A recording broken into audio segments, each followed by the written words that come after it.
السلام علیکم دوستو، میرا نام ہے شعیب حسن اور آپ دیکھ رہے ہیں حسن یوٹیوب چینل۔ دوستو، یکم رمضان سے پاکستان کے نیشنل ٹی وی یعنی پی ٹی وی پر دنیا بھر میں مشہور Turkish drama serial دیرس Ertugrul Ghazi Urdu کے اندر ڈب کر کے دکھایا جا رہا ہے۔ یہ پورا ڈرامہ سیریل اصل میں حقیقت پر مبنی ہے، جو مسلمانوں کے شاندار ماضی، جرت، اتحاد، بہادری یعنی خلافت عثمانیہ کو عطا کیے گئے نیک دل بہادر حکمرانوں کی تاریخ کو ایسے حقائق کے ساتھ پیش کیا گیا کہ مسلمانوں کو ان کا سنہری ماضی ایک بار دوبارہ یاد کروایا جائے، جو کہ ہالی ووڈ، بالی ووڈ کی فحش مووی اور ڈرامہ کے ذریعے مسلمانوں کے دماغ کو صاف کرنے کے لیے بنتی چلی آ رہی ہیں، اور ہم انہیں خود پیسے دے کر دیکھ رہے تھے۔ دیرس ارطغرل غازی ڈرامہ، جو کہ 10 دسمبر 2014 میں ترکی کے اندر ریلیز ہوا اور دیکھتے ہی دیکھتے اس طرح کامیاب ہوا اور آج 150 سے زائد ممالک کے اندر ترجمے کے ساتھ شائع کیا جا چکا ہے، جس میں اہل مغرب اور یہودی لابی کی انویسٹمنٹ اور میڈیا کے ذریعے مسلمانوں کی ذہن سازی کر کے ان کی تاریخ بھلا کر فحش رانی کے اندر مبتلا کرنا اور ان کے فیملی سسٹم کو کمزور کر کے انہیں توڑنا تھا، اور یہ ڈرامہ آنے کے بعد انہیں یہ اپنے خواب چکنا چور ہوتے نظر آ رہے ہیں، کیونکہ یہ ہالی ووڈ کے فرضی ہیرو کے بجائے مسلمانوں کے اصل سپر ہیرو اور ان کی تاریخ کو یوں دکھاتا ہے کہ کسی بھی ملک اور قوم کے خلاف دشمن کی سازشوں کو حق اور ایمانداری اور وفاداری کے ساتھ کام لے کر مسلمان کیسے زیر کر سکتے ہیں۔ وہ مسلمان یعنی سلطنت عثمانیہ کے دور کے اندر مسلمانوں نے اپنی تلواروں کے ساتھ اپنے دشمن کا دفاع کیا اور 600 سال تک اسلامی خلافت کو قائم کیا رکھا۔ اس ڈرامہ سیریل نے اہل مغرب کی کیوں نیندیں حرام کر رکھی ہیں، اسے سمجھنے کے لیے آپ کو سب سے پہلے ارطغرل غازی، جو کہ سلطنت عثمانیہ کی بنیاد رکھنے والے پہلے عظیم انسان تھے،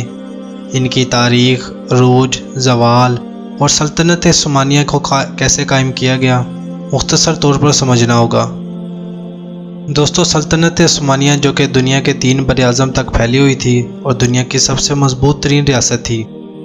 اور اسے ایک کے بعد ایک عظیم حکمران ملے جو اس کی شان و شوکت کو بڑھاتے ہی چلے گئے، جس نے اس وقت کی سپر پاور یعنی منگول اور صلیبیوں کی نیندیں حرام کر دی تھیں، اور انہیں بتایا کہ جنگیں صرف تلواروں سے ہی نہیں بلکہ سوچ، تدبیروں سے بھی لڑی جاتی ہے، کیونکہ منگولوں کے پاس خونخوار فوج تھی، تلواریں اور جنگی حکمت عملی تو موجود ہی تھی جو انہیں فتوحات پر فتوحات دیتی چلی گئیں، لیکن کسی بھی ملک کو فتح کرنے کے بعد ان کے پاس اس ممالک کو چلانے کے لیے کوئی نظام ہی نہیں تھا، جو بعد میں خلافت عثمانیہ نے اسلامی قوانین کو اپناتے ہوئے پوری دنیا کو دوبارہ سے یاد کروایا۔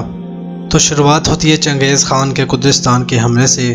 جب اس حملے کے بعد کچھ روایت نقل مکانی کر کے اپنے ایک سردار کے زیر نگرانی ترکی کے علاقے اناطولیہ میں پہنچ گئے، اور اس سردار کا نام تھا ارطغرل۔ جی ہاں، وہی ارطغرل جس پر یہ پورا ڈرامہ سیریل بنایا گیا ہے۔ یہ 100 خاندان تھے اور 400 گھڑ سوار کا لشکر تھا۔ اس وقت اناطولیہ کے علاقے پر سلجوقی سلطنت قائم تھی، جو کہ بار بار اس وقت کی سپر پاور کے حملے یعنی رومی فوج اور تاتاری یعنی چنگیز خان کے حملوں کی وجہ سے بہت زیادہ کمزور ہو چکی تھی۔ سلطان الپ ارسلان جیسے عظیم حکمران نے اس سلطنت کی بنیاد رکھی۔ جب ارطغرل یہاں پہنچے تو اس وقت سلجوقی فوج اور رومی فوج کی آپس میں لڑائی جاری تھی۔ ارطغرل نے اس وقت کمزور کا ساتھ دینے کا فیصلہ کیا اور سلجوقی فوج کے سربراہ علاء الدین کے ساتھ قدم سے قدم ملا کر رومی فوج کے خلاف اس طرح لڑے کہ انہیں بھاگنے پر مجبور کر دیا،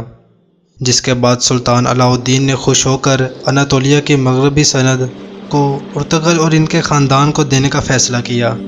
جس کے بعد انہیں اپنے زیر اطاعت رہنے والا اتحادی بھی مل گیا۔ اور ویسے بھی ارطغرل انتہائی نیک دل، ایماندار، وفادار انسان تھے۔ وہ ہمیشہ علاء الدین کے ساتھ قدم سے قدم ملا کر کھڑے رہے، لیکن خود کبھی بغاوت نہیں کی، کیونکہ وفاداری ان کے خون کے اندر شامل تھی۔ وہ ہر مارکے پر ان کے ساتھ تھے۔ دوستو، 1258 میں چنگیز خان کے پوتے خلاقو خان نے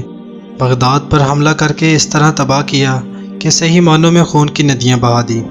اس نے نوجوانوں کو قتل کر کے ان کی کھوپڑیوں سے مینار بنائے، بچوں کو قید کر دیا، علم و فنون کی کتابوں کو آگ لگا کر انہیں ندی میں بہا دیا، جس کے بعد ایسا لگا کہ مسلمان ایک قوم کے طور پر کبھی بھی تاریخ میں کھویا ہوا مقام حاصل دوبارہ نہیں کر پائیں گے۔ مگر پھر 1258 میں ارطغرل کے ہاں ایک لڑکا پیدا ہوا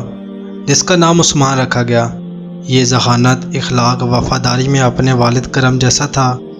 انہوں نے ہی آگے بڑھ کر خلافت عثمانیہ کو قائم کیا، جس کی بنیادیں سلطان ارطغرل نے پہلے ہی رکھ دی تھی۔ ایسی سلطنت جس کا مقابلہ کرنے کی طاقت پورے یورپ اور ایشیا کی کسی بھی فوج کے اندر نہیں تھی۔ سن 1300 کے اندر تتاریوں نے سلجوقی حکمران پر حملہ کر دیا، جس میں علاؤ الدین مارے گئے۔ اس طرح عثمان سلطنت چلانے میں خود مختار ہو گیا۔ اسی موقع کا فائدہ اٹھاتے ہوئے ترک سرداروں نے رومی سرداروں کے ساتھ مل کر سلجوقی سلطنت پر حملہ کرنے کا منصوبہ بنایا، جو ان کی سب سے بڑی غلطی تھی، کیونکہ عثمان نے ایک ایک کر کے ان کے علاقے فتح شروع کرنے کر دیے۔ رومیوں نے بدترین شکست کے بعد تتاریوں کو عثمانی سلطنت کے خلاف حملہ کرنے پر اکسایا۔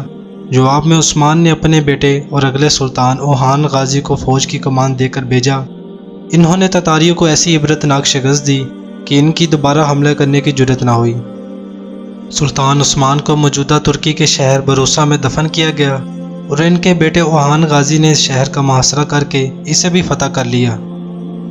اور یہاں پر اسلام کی تاریخ و ترجیح اور قوانین کو لاگو کر دیا، جس کے بعد فتوحات کا سلسلہ یوں بڑھا کہ یہ سلطنت 3 براعظموں تک پھیل گئی اور اس کی خلافت کا مرکز تھا ترکی۔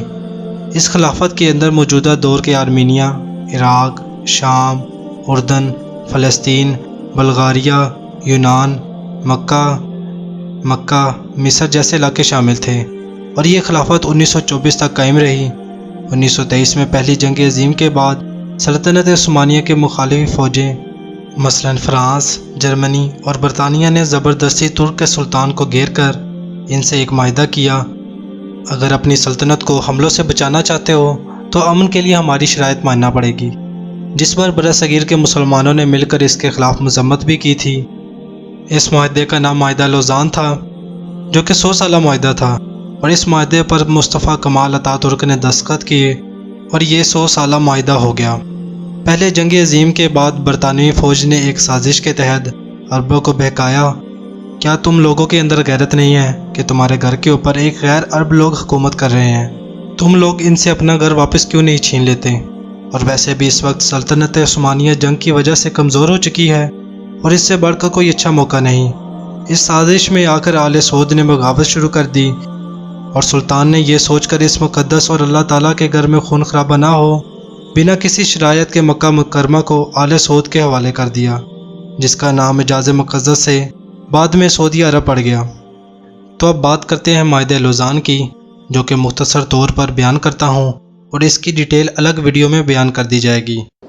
اس معاہدے کے تحت ترکی کے سلطان تمام وسائل سے دستبردار کر کے تمام جائیدادیں ضبط کر لی گئیں، خلافت قائم کرنے پر پابندی لگا دی گئی، پیٹرول کی ڈیلنگ پر اور اس کی بندرگاہ فاسفورس پر بھی پابندی لگا دی گئی کہ کسی قسم کا ٹیکس وصول نہ کر سکے۔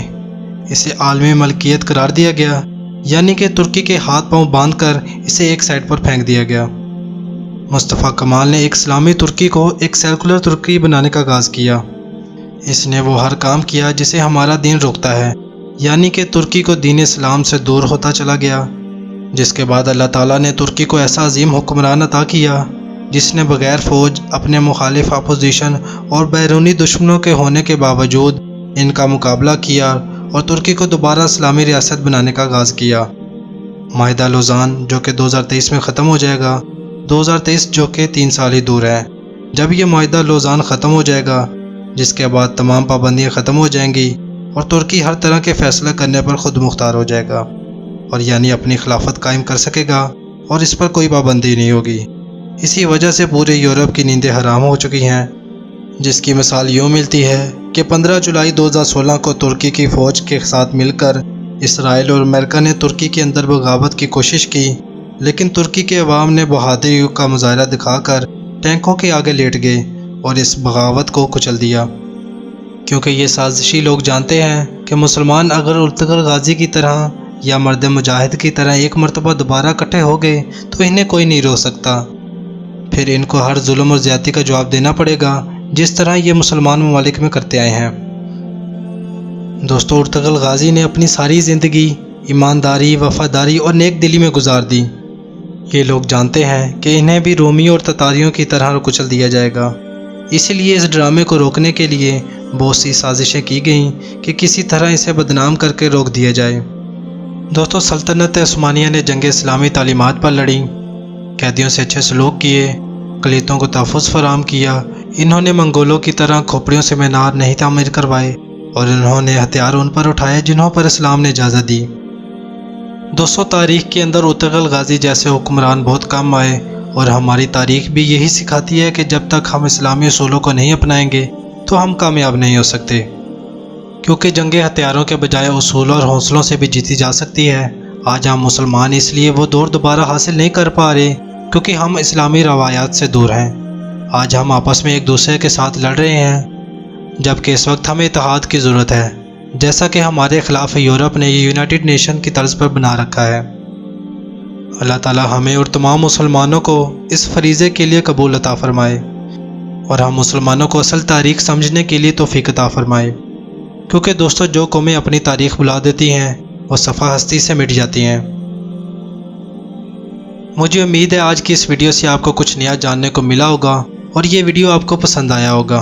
اگر یہ ویڈیو آپ کو اچھا لگا تو اس ویڈیو کو لائک کریں اور یہ انفارمیشن اپنے دوسرے دوستوں میں شیئر کریں۔ میں ملوں گا اگلی ویڈیو میں، تب تک اپنا خیال رکھیے گا۔ Thanks for watching this video. اللہ حافظ۔